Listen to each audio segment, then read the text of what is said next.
Gabriel? Da, Gabriel sunt eu, dar cu cine vorbesc? Cu soțul lui nevastă mea, mă, cu Cristi. Eu sunt Cristi. Care soțul? Cum adică soțul lui nevastă, dacă nu înțeleg? O știi pe Maria? Depinde. Ești gigolo din ăsta, nu? Stai mă un pic, cum? Nu, că nu înțeleg. Care Maria, care soț? Ia-mă mai ușor, despre ce e vorba? Nu ai tu o mașină vișinie, mă? Ba da? Tu ești sigur, ești ăla care umbli cu nevastă mea. M-am interesat, te-am urmărit. Tu umbli cu nevastă mea? Ia zi, de cât timp sunteți împreună? Maria e nevasta ta? Băi frate, stai să ia-mă ușor. Deci fii atent.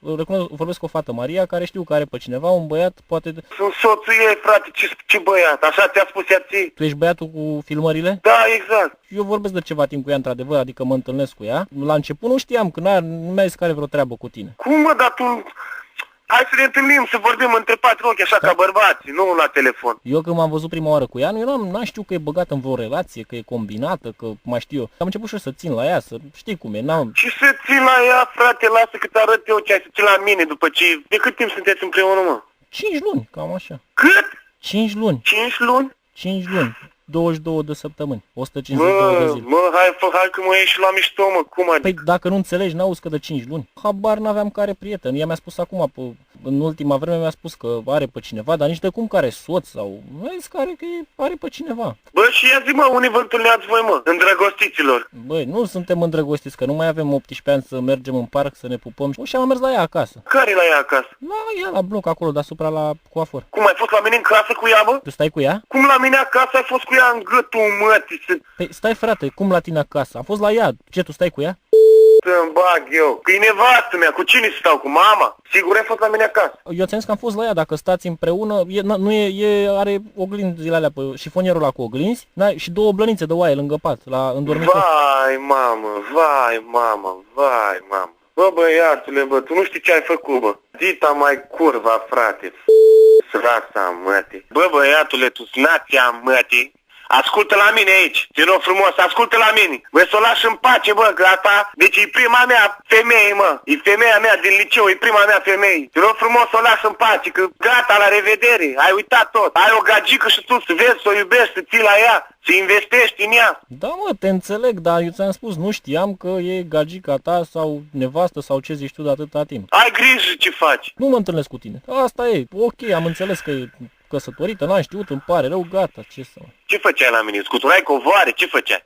Ce făceați voi acolo? Îți dai seama că nu veneam să mâncăm semințe și să ne uităm la film. Făceam și noi ca tinerii, mai făceam și noi. Ca tineri, e? Făceam dragoste, ce să faci? Dragoste, mă? Bă, nu mai spune, mă, chestii din astea. Păi dacă tu m-ai întrebat, mă? Da? Eu te-am întrebat, da? Și de câte ori, mă, făceați voi dragoste? Ia spune. Îmi spunea mie care servici în cursul săptămânii că nu poate și în weekend ne întâlneam. Așa, în weekend, că e fraierul plecat. Da, când ne mai amețeam, că mai beam cât un lichior, câte ceva, că ne mai dădeam și cât un taragot. Bă, tu dai taragoate la nevastă mea, bă? Bă, idiotule, bă, te sparg, mă, când te prind, mă, bă. Băi, dar ea a vrut, mă, n-am forțat-o, nu. Ea a vrut? Ea a vrut? Cum, mă, și eu niciodată, mă, n-am făcut așa ceva cu nevastă mea, că am zis că țin la ea și tu dai taragoate, mă. Bă, băiatule, bă, cum adică să faci tu de astea cu nevastă mea, faci taragoate, bă? Am să te caut, ascultă ce spun aici. Ai stilești tu de taragoatele astea.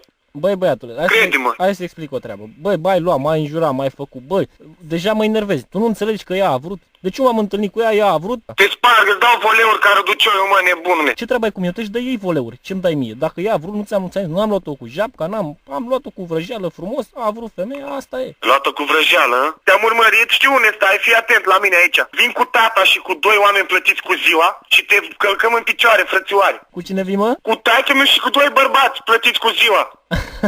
Păi singur nu poți, mă, vii cu salahori? Vii cu salahori, ce contează? Îți dau de ten doi, să-ți dea mai mulți, te rup în două, te joc în picioare, frate. Tu poți să faci așa ceva cu nevastă. Ia-o-ți, bă, la el, taragoate, mă. Bă, băiatul. Înțelege, mă, bărbatul e dator să încerce. Păi și eu nu sunt dator să încerc, olea că să te iau în picioare, a? La voleuri așa puțin. Ia-o, mă, pe ea la voleuri, lasă-mă pe mine, tu nu înțelegi că n-am nicio treabă, eu nu știu că ești combinat, că ești căsătorit, habar n-am. Tu n-ai putut să o întrebi, bă, omule, mă, n-ai putut să o întrebi.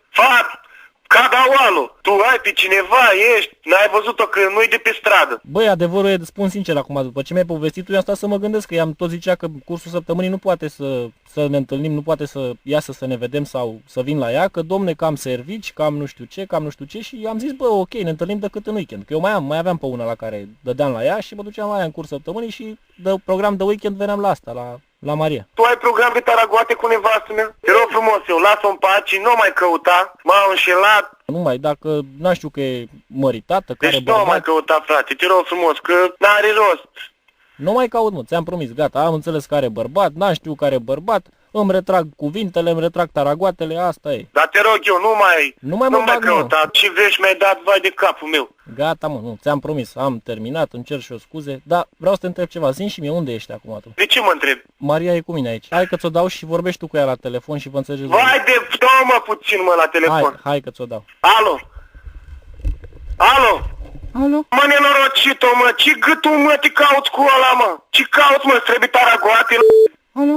Și nu mai ai glas să vorbești la telefon acum? Tu, Maria, tu ești nebună, ce mi-ai făcut tu? Îți trebuie amanți? Treci acasă în nația, mătii. În jumătate de oră ești acasă că fac instrucții cu tine, da?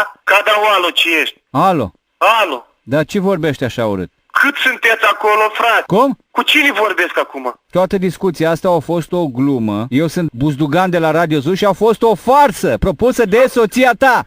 Stai că nu pot să-mi revin. A fost o farsă propusă de soția ta. Asta înseamnă că nu are amant sau cum? Dar beleaua știi care? Mă bucur că nu are amant, nu pot să cred. Îmi vine să te pup acum, frățioare, ce veste mi-ai dat. Da, faza nasoală știi care, nu? Ce fază nasoală mai este? Cu SMS-ul, cu taragotul. Deci cum tot s-a dus la detectiv până la urmă? Nu, frate, a fost o farsă, o glumă. Eu eram detectivul. Așa, și care treaba cu...